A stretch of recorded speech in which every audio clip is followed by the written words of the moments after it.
여러분 반갑습니다. 여러분의 멘탈 전도사 천만쌤입니다. 이렇게 또 새벽 시간 아침을 맞이해서 또 방송을 하게 되었네요.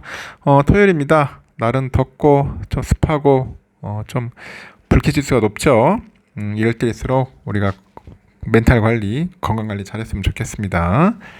우리가 살다 보면은 인간관계가 있는데 그 인간관계를 하면서 이 갑이 될 때가 있고 을이 될 때가 있어요. 을. 여러분들 을 되고 싶습니까?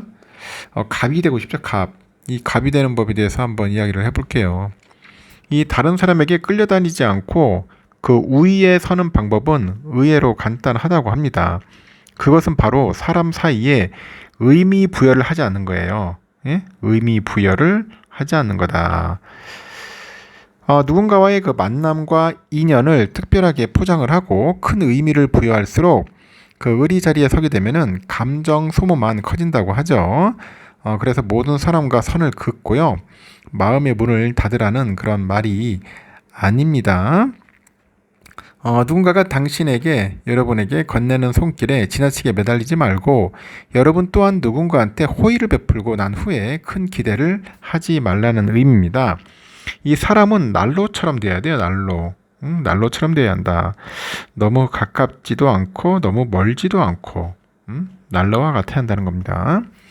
너무 가까우면 타버릴 것 같고 너무 멀어지면 얼어버릴 것 같고 얼어버리겠죠. 그래서 난로와 같은 관계, 그런 관계가 가장 좋은 인간관계가 아닌가 하는 생각이 듭니다.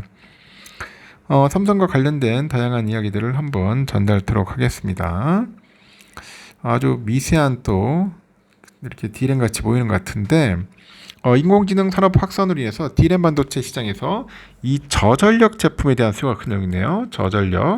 이 저전력 제품에 대한 수요가 크게 늘고 있는데 이 막대한 양의 데이터 연산 그리고 처리를 위해서 전력 소모가 대폭 증가를 합니다. 증가를 해가지고 전력의 효율성의 중요성이 날로 높아지고 있기 때문이라고 합니다. 삼성과 하이닉스는 AI 가속기의 필수품인 고대역폭 메모리죠. HBM. 이 HBM에 이어서 저전력 D램의 그 개발에 속도를 내면서 AI 시장에서의 그 주도권 확보 경쟁을 현재 벌이고 있다고 합니다. 업계에 따르면 삼성은 최근 업계의 그 최소 두께인 12나노급이죠. 12나노급 LPDDR5X 이 D램에 12하고 16GB 패키지 양산을 시작을 했는데 제품 두께가 0.65mm이고요. 현존하는 12GB 이상 LPDDR D램 중 가장 얇다고 합니다. DDR의 경우 데이터가 오가는 통로가 일반 D램의 2배로 처리 속도가 빨라요. 그 LPDDR은 여기에 전력 소모까지 줄인 제품이고 일반적으로 고성능 스마트폰, 노트북 등에 탑재되는데 최근에는 모바일을 넘어서 서버랑 고성능 컴퓨팅, 전장 등으로 영역을 확장합니다. 특히 AI 가속기 시장이 확대되다 보니까 최근에 D램을 쌓아 올린 HBM과 마찬가지로 이 전력의 소모를 줄이기 위해서 LPDDR을 쌓는 기술 역시 주목을 받고 있네요. 엔비디아는 최근에 자체 개발한 서버용 그 CPU인데 그 그레이스에다 HBM이 아닌 LPDDR5 D램을 탑재해서 화제가 되기도 했습니다. 삼성도 자체 개발 중인 AI 추론 칩이죠. 마하에다 LPDDR D램을 적용할 예정이라고 하네요. 삼성은 업계 최소 크기의 12나노급 LPDDR 그 D램을 4단으로 쌓고요. 이 패키지 기술과 패키지 회로 기판 그리고 반도체 회로 보호제 기술 이 패키지 공정 중에 그 웨이퍼 뒷면을 연마하는 그 백랩 공정 기술력 극대화를 통해 가지고 최적화시키는 거죠. 이전의 세대 제품 대비 두께를 약 9%를 줄입니다. 9% 줄였고 열저항 21.2% 개선을 한 겁니다. 이번 제품은 얇아진 두께만큼 추가로 여유로운 공간 확보를 통해서 원활한 공기 흐름이 유도가 되고 기기 내부의 온도 제어에 도움을 줘요. 특히 발열로 인해서 성능이 제한될 수 있는 온디바이스 AI에 최적화된 솔루션이 될 수 있다고 하죠. 삼성전자 메모리 사업부의 상품 기획 실장이 고성능 온디바이스 AI 수요가 이제 증감에 따라 가지고 LPDDR DRAM의 성능뿐 아니라 온도 제어 개선 역량 또한 중요해졌다고 합니다. 삼성은 기존 제품 대비 두께가 얇은 저전력 DRAM을 지속적으로 개발을 하죠. 그리고 고객과의 그 긴밀한 협력을 통해서 최적화된 솔루션을 제공하겠다고 합니다. SK하이닉스는 지난해 말부터 최고속 모바일 DRAM LPDDR5T를 상용화해서 이 고객사 쪽에 납품을 하고 있는데 이 제품은 기존의 제품보다 성능을 13% 높여서 초당 9.6GB 데이터를 전송하고요. 데이터 처리 속도는 풀 HD급 영화 15편을 1초에 처리하는 수준인데 전력 소비도 크게 낮췄습니다. 하이닉스는 지난 6일에서 8일 미국 캘리포니아주 산타클라라에서 개최되는 글로벌 메모리 반도체 행사죠. FMS 2024에서 LPDDR5T를 집중 소개하기도 했고요. 그래픽용 DRAM 시장에서 저전력 주도권 경쟁이 치열합니다. 그래서 하이닉스는 지난달 30일에 세계 최고 수준 성능을 구현했다면서 차세대 그래픽 메모리 제품인 GDDR7을 공개했고 이 전력 효율을 이전 세대 대비 50% 이상 향상을 했어요. 지난 3월에 개발을 완료했고 3분기 중에 양산에 들어간다는 계획입니다. 하이닉스 부사장도 압도적인 속도랑 전력 효율로 인해 가지고 현존 그래픽 메모리 중 최고 성능을 갖춰서 AI, HPC, 자율주행까지 활용 범위가 확대될 거라고 하네요. 지난해 32GBps의 GDDR7이죠. 이 DRAM을 업계 최초로 개발한 바 있어요. 삼성이. 기존 대비 데이터 처리 속도는 1.4배, 전력 효율은 20% 향상시킨 제품으로 올해 양산을 준비하고 있습니다. 그래서 GDDR7, 이거는 동영상과 그래픽 처리에 특화된 DRAM 표준 규격이에요. 하이엔드용을 제외해서 AI 서버에 탑재되는 등 높은 활용도 탓에 최근 업계의 관심이 급증하고 있다는 겁니다. 실제로 AI 반도체 스타트업 텐스토렌트가 HBM 대신에 6세대죠. 6세대 GDR6를 탑재한 AI 가속기를 출시하기도 했다. 그렇게 보시면 될 것 같습니다. 상당히 중요한 또 디램이네요. 요즘 뭐 삼성전자 폰이 안 팔리나 이 접는 폰이 한 50만원 사줬다고 하는데 Z 폴드 6랑 플립 6가 출시 2주 만에 할인에 들어가네요. 요즘 할인에 들어가가지고 이통 3사는 일제히 공시지원금을 2배 이상 높이고 각종 혜택을 지원하는 프로모션에 나섰는데 Z 폴드 6, 플립 6 판매가 부진한 모습을 보이다 보니 이 지원금이라죠. 이 지원금을 대폭 늘린 거라고 봅니다. 8일 이통업계에 따르니까 SK텔레콤은 갤럭시 Z 폴드 6, 플립 6의 공시지원금을 24만 5천원에서 53만원으로 상향을 한 겁니다. 53만원까지 올렸어요. 월 12만 5천원짜리 5GX 플래티넘 요금제를 이용하면 해당된답니다. 야, 요금제 비싸네. 공시지원금의 15%에 해당되는 추가 지원금을 포함하면 고객은 총 60만 9,500원의 지원금을 받아요. KT하고 LG U+도 Z 폴드 6랑 플립 6에 대한 최대 공시지원금을 50만원 높였고 이전의 지원금은 각각 24만원, 23만원으로 공시 출시 2주 만에 역시 2배 이상 지원금을 높였습니다. 통신업계는 Z 폴드 6랑 플립 6 구매 고객 대상 프로모션도 진행을 하는 것 같아요. 그래서 SKT는 T 다이렉트 샵에서 그 구매를 하면은 선착순 1000명한테 네이버페이 포인트 5만원 제공하고 LG U+는 그 U+닷컴에서 구매 상담을 받은 고객한테 추첨을 통해서 뭐 비스포크 가전제품, 뭐 갤럭시 생태계 패키지, 하나투어 여행 상품권 등을 준다고 합니다. 잘 안 팔리는가 봐요. 근데 요즘 24 파리올림픽을 앞두고 프랑스 파리에서 열리는 파리에서 열렸죠. 갤럭시 건팩 2024 개최를 해가지고 홍보에 심혈을 기울여 왔는데 막상 시장 반응은 별론 것 같아. 너무 비싼 거 아닌가 하는 생각도 들고 지금 글로벌 경기 침체랑 부품 가격 상승 등 어려운 여건에서 사전 판매는 선전을 했는데 제가 볼 때는 국내에서는 혜택을 축소하다 보니까 약간 부진을 자초한 게 아니냐 그런 이야기들이 있는 것 같습니다.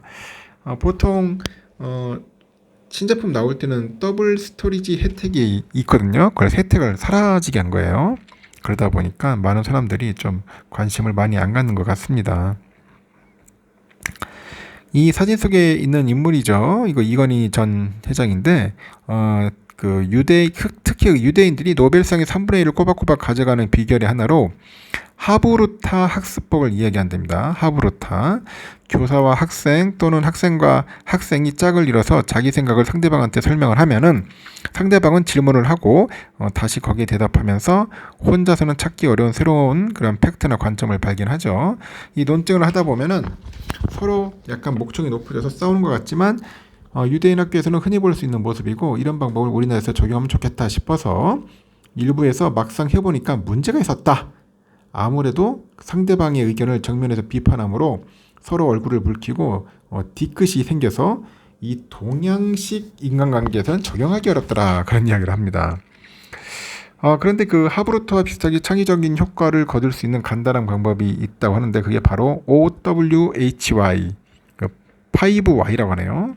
5Y 이런 기법입니다. OWHY, 5Y 이런 기법인데 이거는 뭐냐면 그 문제가 발생할 때마다 연속적으로 문제 발생 이유, why, 왜 이거를 질문해서 문제의 근본적인 원인을 찾아내는데 사용되는 문제 해결 기법이라고 하네요. 사실 이런 방법은 산업계를 중심으로 오랫동안 널리 알려져 왔는데 이 5Y 기법은 50년대 도요타 자동차에서 품질 관리를 위해서 시작했다네요. 도요타가 1956년에 그 생산 전문가 오노 다이이치를 자동차 벤치마킹 목적으로 미국에 보냈는데 훗날 도요타 생산 방식의 창시자가 된 그 오노 다이이치는 당시 미국의 자동차 생산 시설보다는 슈퍼마켓에 주목을 했대요.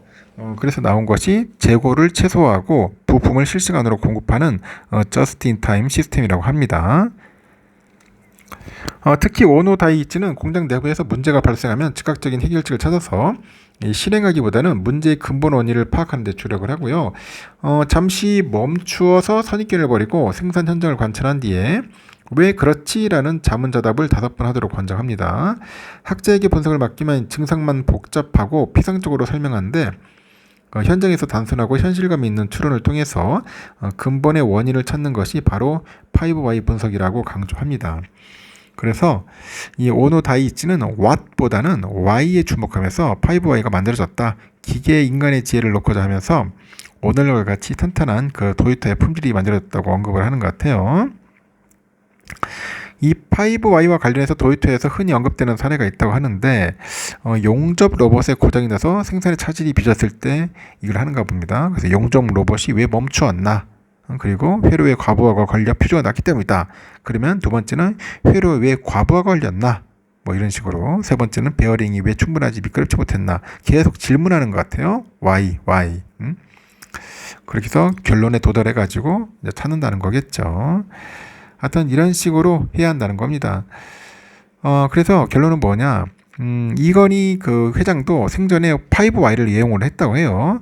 이 회장이 통역을 맡았던 그 황영기 전 삼성증권 사장이 체험담인데 이 회장은 1993년 6월에 도쿄에서 프랑크푸르트로 가는 비행기 안에서 삼성 공장에서 부품을 제자리에 놓지도 않고 기본 질서도 없다는 내용의 일본인 고문들의 보고서를 읽었답니다. 이건희 회장은 참모진을 불러서 왜 이런 문제가 생기는지 고민해보고 나한테 답을 얘기해달라 이 지시를 하죠. 이른바 5Y의 질문이 시작이었다고 합니다. 그래서 참모들이 인전 2시간쯤 지나서 1등석 A2 좌석에 앉아있는 이건희 회장한테 가겠죠. 이건 교육이 잘못되어서 그렇습니다. 기본 질서가 없어서 그렇습니다. 얼렁뚱땅하는 그런 문화가 옛날부터 몸에 배어서 그렇습니다. 매출 달성의 급급해서 양 위주로 물량 떼기 하느라 그렇습니다. 그런 식으로 대답을 했대요. 그러다 보니 이건희 회장이 다시 그래 그렇다 치자. 근데 왜 그래 됐노? 라고 물었습니다. 그 참모들은 이번에는 아마도 뭐 어려서부터 가정교육이나 이런 것들은 문제가 있는 거 아니겠습니까? 군대 가서 요랑 피우는 거를 배우는 것도 이용인 것 같습니다. 등의 답변했대요. 그러자 이건희 회장은 또다시 그럼 우리 사회는 왜 그래 됐노? 또 물어본 거예요. 참모들은 더 이상 대답하지 못했다고 합니다. 결국은 인간 본성의 문제, 즉 꼭 착하지만은 않은 인간의 본성이나 교육의 부재 같은 결론이 나왔답니다. 이건희 회장은 너희가 일을 할 때 이런 측면을 고민해야 한다는 그런 표정을 지었다고 합니다. 그때 참모들은 5Y 중요성을 다시 깨닫고 삼성그룹 전체적으로 그런 문제 해결을 위한 방법으로 이제 사용을 했다고 하네요. 이건희 회장은 프랑크푸르트에 도착한 뒤 그 유명한 신경영 선언을 하게 되었다고 합니다. 이런 이야기들이 또 있었다고 하는 것 같아요. 뭐 또 다양한 이야기가 있는데 여기까지만 하겠습니다. 여러분 좋은 하루 보내시고요. 제가 또 내일이 아니라 오늘도 다양한 이야기들 또 전달할 테니까 날이 무더우니까 좀 쉬엄쉬엄 해서 하십시오. 저도 토요일에서 쉬엄쉬엄 하면서 영상 올리도록 하겠습니다. 좋은 하루 보내십시오.